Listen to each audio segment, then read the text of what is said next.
Hello once again, everybody. We're visiting with Mike Burgett at Farm Science Review.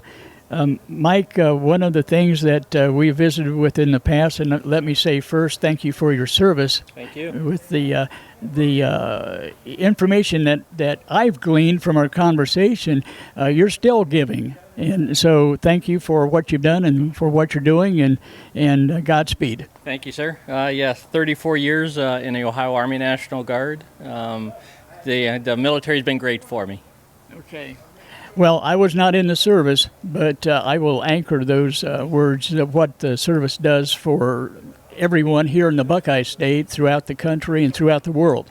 So, no, absolutely. Without the Ohio National Guard, I would never have been able to make my way through Ohio State. I got there my freshman year and realized I couldn't afford it, and the Army National Guard was able to get me through there, and paid for 2 master's degrees. So it's been great. Okay. Well, you are involved with more than involved with the Farmer Veteran Coalition. You're the state president here in the Buckeye State.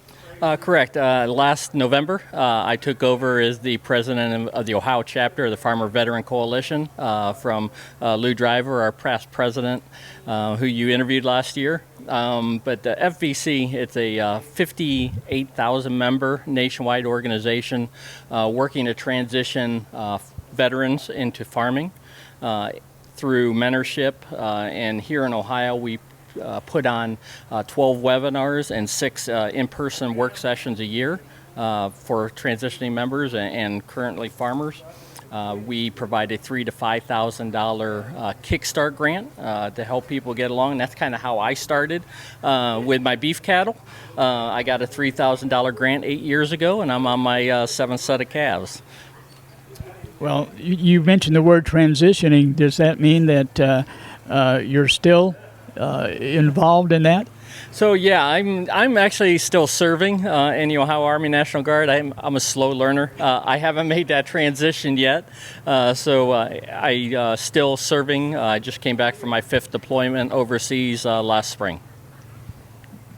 Does the organization get involved with veterans that might possibly have been injured during their service period? So we do, and we try to link them up with Agri-Ability, which is a great organization. Our last workshop involved Agri-Ability, providing what they can do for both disabled veterans and just people with a disability in general, and it's a great organization. They came to our workshop in July, and then we went to a disabled farmer's farm and saw the challenges that he goes through on a daily basis farming. I know in Ohio Country Today has been on some of the farms that have, along with Agri-Ability, has helped people that physical needs that they have, and I imagine with a lot of what service members go through, a lot of potential mental needs as well. Sure, and I think that is kind of the calling for a lot of farmers or for veterans that are interested in farming, both returning back to their rural roots. And also veterans, we're used to being outside. We're used to working 365 days a year, 18, 20-hour days. And I think that transitions well into farming. And it's also healing for veterans. I imagine it has to do with the thing inside that makes you want to keep giving back or giving forward, however you want to look at right. that. Service to something higher than yourself, both as a military member and now as a farmer and food security. Okay. What would be the goals of the organization from year to year? Do you have a changing set of goals from year to year?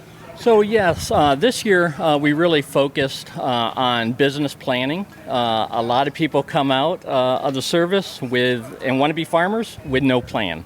And the quickest way to go to not continue farming is not have a business plan. So we really focused on lending, working in farm markets or farm stands, the food cottage industry or food cottage laws, and Next year, we're going to shift more away from the business and into the agricultural part.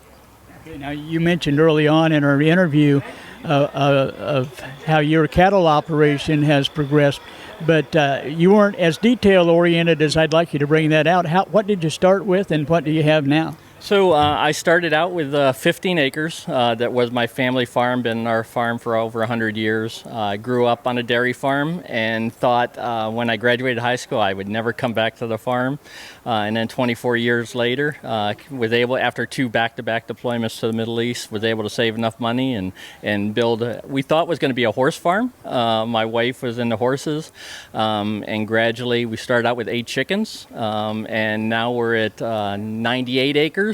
150 layer chickens. We do meat birds and turkeys for Thanksgiving. 13 head of cattle, about 40 acres of hay, and then at least 38 acres of row crop.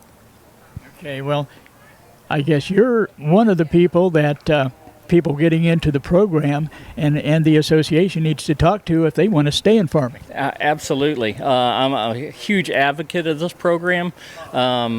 Everything I do is unpaid, unlike a lot of 501c3s, but it has a special place in my heart, both helping farmers and veterans. Well, as the president of the organization, this is something that you can speak not only from your heart, but from your hands as well, from what you've been able to produce. Absolutely. And I think, especially as a small farmer, it's really important, especially for small and beginning farmers, not just to sell a product, but to tell their story. And being a veteran is part of my story. Okay, well, if folks would like to get in touch with you to find out a little bit more, sure, what's the best way to do that? They can email me at ohio@farmvetco.org. Okay. And we'll have that on our picture, hopefully right here, right, as you're looking at it. So once again, Mike, thanks for being with us. Okay, great. Thank you very much for your time, sir. And stay with us, back with more in Ohio Country after this.